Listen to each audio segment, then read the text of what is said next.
Ada situasi kecewa, situasi berat, situasi merasa sendiri, ditinggalkan, diabaikan, gak punya siapa-siapa, banyak masalah, terbeban, situasi sedih.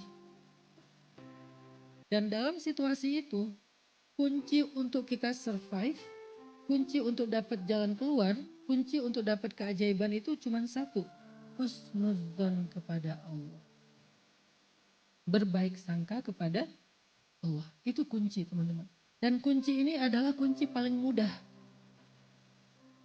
Bukan kata saya, kata ulama, dan nanti banyak sekali contoh-contoh kisahnya. Ternyata yang paling mudah untuk kita mendapatkan kunci keajaiban dalam hidup itu, yang paling mudah karena dia nggak butuh effort banget, adalah berbaik sangka kepada Allah. Sangat-sangat tidak butuh effort yang berlebihan. Sehingga dengan kita switch sedikit aja pikiran kita yang harus connect dengan, relate dengan hati kita, nggak boleh pikiran kita husnuzon tapi hati enggak. Pikiran bilang, Allah baik kok, hati masa sih? Nggak connect kan, berarti nggak relate ya. Kalau pikiran dan hati udah relate, lalu kita husnuzon kepada Allah, di switch sedikit aja dari yang tadinya curiga, bunun, prasangka, jadi berubah kepada hal-hal yang baik tentang Allah. Langsung seketika itu juga Allah rubah situasi kehidupan kita. Jadi merubah situasi kehidupan kita itu semudah merubah pikiran kita tentang Allah, teman-teman. Dan itu dahsyat. Bahwa Allah sayang kita, Allah perhatian sama kita, Allah gak mungkin tega sama kita, bla bla bla. Itu tuh dimunculin sesederhana ngebalikin perasaan dan pikiran kita. Sesederhana itu juga dan semudah itu juga Allah kun fayakun merubah situasi dan keadaan kita. Mudah sekali ternyata. Saya kasih contoh tentang keajaiban husnuzan yang ekstrim dulu. Nabi pernah bercerita, nanti di hari kiamat ada 4 orang ahli neraka. Yang mereka itu banyak dosa, durhaka, kufur kepada Allah. Mereka itu diazab di dalam api neraka, kemudian setelah sekian lama dikeluarkan dari api neraka. Dikeluarkan dari api neraka untuk dihisap. Apakah dosa mereka udah habis? Ketika 4 orang ini dikeluarkan dari api neraka, kata Nabi, dihisap, ternyata dosa mereka belum habis. Maka kemudian Allah mengatakan, kembalikan mereka ke dalam neraka. Kembalikan mereka ke dalam neraka. Tiba-tiba ketika malaikat menarik mereka ke neraka, salah satu di antara mereka itu noleh ke belakang, melihat ke Allah. Walaupun bagaimana melihat ke Allah, Allah lebih tahu. Dia noleh ke belakang dan mengatakan, Ya Rabbi, aku tidak pernah menyangka Engkau akan mengembalikan aku ke dalam api neraka. Karena ketika aku dikeluarkan dari api neraka, aku menyangka Engkau telah mengampuni aku.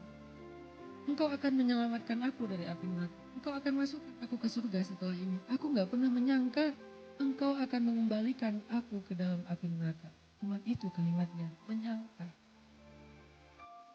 Maka kemudian Allah katakan kepada para malaikat, wahai para malaikat, benarlah hambaku, masukkanlah dia bersama 3 orang temannya ke dalam surga.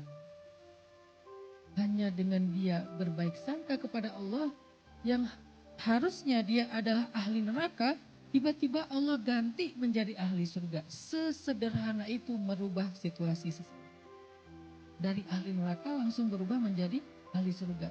Hidup kita seberat apapun bukan neraka. Gak seberat siksaan api neraka. Hidup kita itu hanya ujian-ujian, musibah-musibah yang kalau ditimbang dengan api neraka, itu tuh gak ada apa-apanya. Bahkan bisa dibilang itu masih nikmat. Kalau api neraka aja Allah bisa ngerubah sekejap hanya dengan berbaik sangka kepada Allah, bagaimana lagi dengan hidup kita. Sehingga ketika dia bilang, ya Allah, aku gak pernah nyangka Engkau akan memasukkan aku lagi ke dalam api neraka. Gak pernah nyangka di sini bukan nuduh ya, tapi dia menyampaikan isi pikiran dan hatinya. Aku gak nyangka ya Allah, karena aku pikir Engkau telah mengampuni aku. Allah katakan, aku mengampuni dia, dan benarlah prasangka dia kepada aku, masukkan dia ke dalam surga karena ana inda dhanni abdi bi.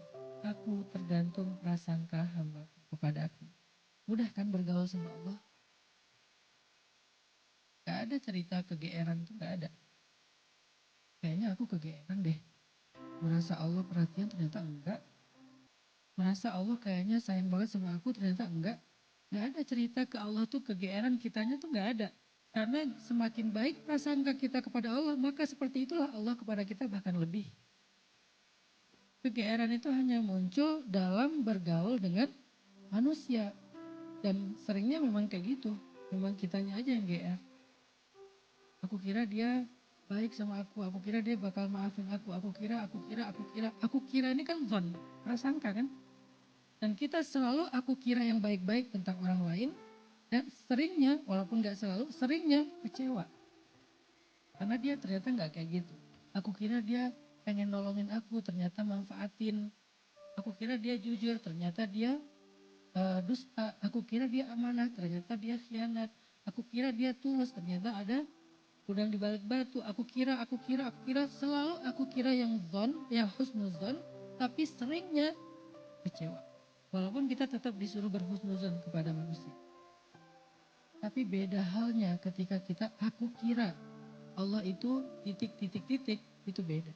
Gak akan ada istilah kegeeran. Lo aja yang kegeeran.